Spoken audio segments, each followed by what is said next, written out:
ईश्वर की शपथ लेता हूँ, भारत के संविधान के प्रति सच्ची श्रद्धा और निष्ठा रखूंगा।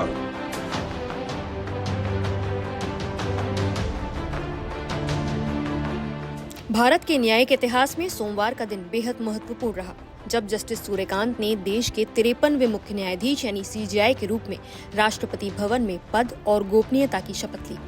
गौर करने वाली बात ये रही कि उन्होंने हिंदी में शपथ ली और ऐसा करने वाले वो भारत के तीसरे मुख्य न्यायाधीश बने।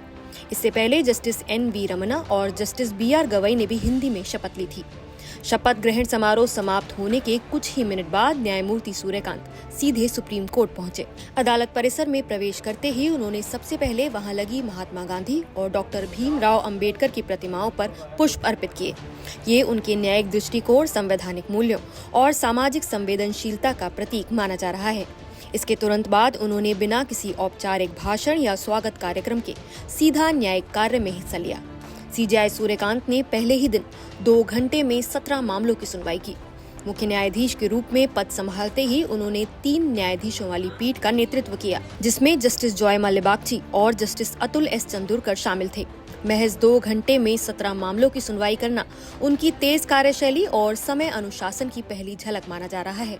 पहले ही दिन दिया गया पहला निर्णय हिमाचल प्रदेश की एक निजी फर्म से जुड़े विवाद पर था, जिसमें उन्होंने स्पष्ट आदेश जारी किए। कार्यवाही के दौरान कई वकीलों ने मुख्य न्यायाधीश को बधाई दी। एक वरिष्ठ वकील ने भावुक होकर कहा, किसान का बेटा आज देश का मुख्य न्यायाधीश बन गया है। उनके चेहरे पर मुस्कान आई और उन्होंने उत्तर दिया, धन्यवाद, मैं चंडीगढ़ के युवा वकीलों को भी देख पा रहा हूँ। साथ ही सीजेआई सूर्यकांत ने मौखिक उल्लेख यानी ओरल मेंशनिंग पर महत्वपूर्ण नया नियम भी बनाया। पहले दिन की कार्रवाई की शुरुआत में ही जस्टिस सूर्यकांत ने एक जरूरी प्रशासनिक घोषणा की, जो सुप्रीम कोर्ट के मामलों की तत्काल सूचीबद्धता की प्रक्रिया से संबंधित है। असाधारण परिस्थितियों को छोड़कर अब कोई भी मामला मौखिक रूप से तत्काल सूचीबद्ध करने का अनुरोध नहीं किया जा सकेगा। यदि त्वरित सुनवाई आवश्यक है तो कारणों का स्पष्ट उल्लेख करते हुए आवेदन लिखित रूप में दिया जाए। रजिस्ट्रार उसकी जांच करेगा और उचित होने पर उसे प्राथमिकता दी जाएगी। इसका मतलब है कि अब वकील या पक्षकार सिर्फ बोलकर ये नहीं कह सकेंगे कि मामला तुरंत सुना जाए। अब इसके लिए लिखित आवेदन देना जरूरी होगा, जिसमें ये बताया जाए कि मामले को जल्दी सुनना क्यों जरूरी है। आवेदन प्राप्त होने के बाद रजिस्ट्रार उसकी जांच करेगा और यदि कारण सही पाया गया तो उसे प्राथमिकता दी जाएगी।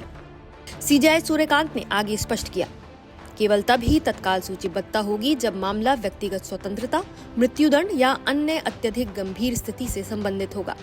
ये नया नियम इसलिए भी महत्वपूर्ण है क्योंकि हाल ही में सुप्रीम कोर्ट में मौखिक मेंशनिंग को लेकर लगातार विवाद और असंगठित स्थितियां पैदा होती रही थीं। पूर्व सीजेआई संजीव खन्ना ने मौखिक उल्लेख बंद कर दिया था, जिसके बाद सीजेआई बी.आर. गवई ने इसे फिर से शुरू किया।